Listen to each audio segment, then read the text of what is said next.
So ayan mga kababakal, magandang hapon sa ating lahat. Dito po tayo ngayon kababakal. Iiwan po tayo ng isang bakas dito, paunahan lang po, pang merienda lang kababakal. Let's go, dito ko po lalagay ngayon. Ayan, dito ko po lalagay kababakal. Dito. Diyan po lalagay kababakal. Habang ano pa? Ito na lang kababakal, kunin na lang po ninyo, let's go.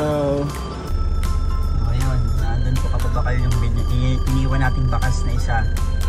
So ayun, naandun po kababakal yung iniwan nating isang bakas. So makikita natin kung talagang mabilis ang ating mga followers dito sa bayan na ito. Let's go, maghintay po tayo kung gaano sila kabilis. So ayun, parang meron na po kababakal. Dito na po, ang bilis ko dumating. Ayun na, nakuha na po kababakal, pinukuha na po. Let's go. Parang nagkakagulo yun ha. Nagmamani ha.